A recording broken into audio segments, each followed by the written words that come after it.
శ్రద్ధాత్ర విభాగ యోగం రెండవ శ్లోకం. శ్రీ భగవాన్ వాచ త్రివిధా భవతి శ్రద్ధ దేహినాం సా స్వభావజ సాత్వికీ రాజసీ చైవ తామసీ చేతితాం శృణు. మరోసారి, త్రివిధా భవతి శ్రద్ధ దేహినాం సా స్వభావజ సాత్వికీ రాజసీ చైవ తామసీ చేతితాం శృణు. మనుషులకు వారి స్వభావాల రీత్యా 3 రకాలైన శ్రద్ధ ఉంటుంది. అది సాత్వికం, రాజసం, తామసం. వాటి గురించి వివరంగా చెప్తానని అంటున్నాడు కృష్ణుడు.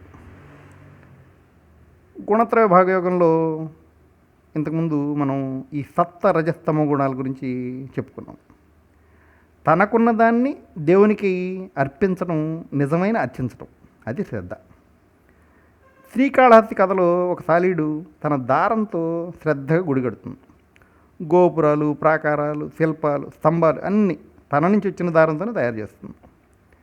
అది కనుక ఎవరైనా పాడు చేస్తే విసుక్కోకుండా, పాడు చేసిన వాళ్ళ మీద దాడి చేయకుండా మళ్ళీ నిర్మించడం మొదలు పెడుతుంది. అది దాని లక్షణం. అదే కథలో ఒక ఏనుగు తన తొండంతో నీళ్లు తెచ్చి శివలింగానికి అభిషేకం చేసేది. అలాగే అడవిలో దొరికే పూలు తెచ్చి పూజ చేసేది. ఆ పండు ఈ పండు తెచ్చి నైవేద్యం పెట్టేది. ఇదే కథలో ఇంకో పాము కూడా ఉంది.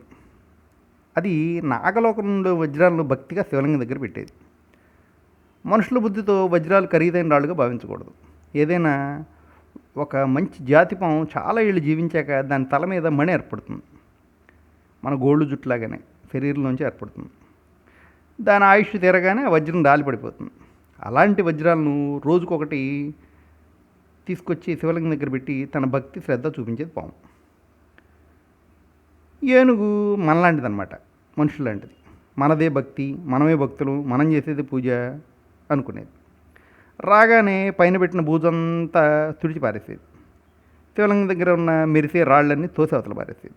చక్కగా నీళ్లు తెచ్చి అభిషేకం చేసి పూలన్నీ ఆయన మీద జల్లి పళ్ళు తెచ్చి నైవేద్యం పెట్టేది. పాము వచ్చేటప్పటికి ఈ నిర్మాల్యం అంతా, అంటే మారేడాకులు, నిన్న పూజించిన పూలు, ఇదంతా చెత్తగా కనపడేది. దానికి నిర్మాల్యం కుర్యాత్ తోసవతల పారేసేది పాము. వజ్రం పెట్టి వెళ్ళిపోయేది. ఏనుగు వచ్చి వజ్రాలను చూసి మళ్ళీ నిర్మాల్యం కుర్యాత్, ఇదే వరుసలో ఉండేది. ఇక సాలీడు కట్టిన దేవాలయం బూజు, ఏనుగు చేసిన పూజ తెల్లారికి చెత్త, పాము పెట్టే వజ్రాలు రాళ్ళు రప్పలు. మరి మనం చేసే పూజ నేను అంతే. ఇదే కథలో తిన్నడు శివలింగం కంటి నుంచి నీరు గారుతుందని, నెత్తురు గారుతుందని తన కళ్ళు పెరిగి శివలింగానికి పెట్టాడు. ఈ కథ వింటే కనుక మామూలు వినేవాళ్ళకి ఎంతో అర్ధరహితంగా కనపడుతుంది. ఇక్కడ తాను వేరు శివుడు వేరు అనుకోలేదు. అది ఎలా అంటే, మన ఇంట్లో పిల్లలకు కానీ భార్యకి కానీ కిడ్నీయో లివరో అవసరమైంది, ఇవ్వాల్సి వచ్చింది. మన శరీరం ఆరోగ్యంగా ఉండి బ్లడ్ గ్రూప్ మ్యాచ్ అయితే కనుక ధైర్యంగా ఆపరేషన్కి సిద్ధపడుతున్నాం. ఎందుకంటే వాళ్ళు మనం వేరు అనుకోవట్లేదు కాబట్టి. పాదానికి పెద్ద గాయమైంది, అక్కడ మజిలంతా పాడైపోయింది. డాక్టర్ ఏమన్నా అంటే తొడ దగ్గర మాంసం తీసి పాదంకున్న గాయాన్ని పూడుస్తామన్నాడు. దానికి ధైర్యంగా సిద్ధపడతాం, ఎందుకంటే పాదం మనదే, తొడ మనదే. అసలు శరీరమే మనం అనుకుంటే కనుక పాదము మనమే, తొడ మనమే. సరే, ఇక్కడ ఇంకొంచెం ముందుకెళ్ళి పరిశీలించాలని చూస్తే కనుక కృష్ణుడు ఏమంటున్నాడో తెలుసుకోవాలి. సాత్విక రాజసామ శ్రద్ధల గురించి తర్వాత శ్లోకంలో ఏం చెప్తాడో తెలుసుకుందాం.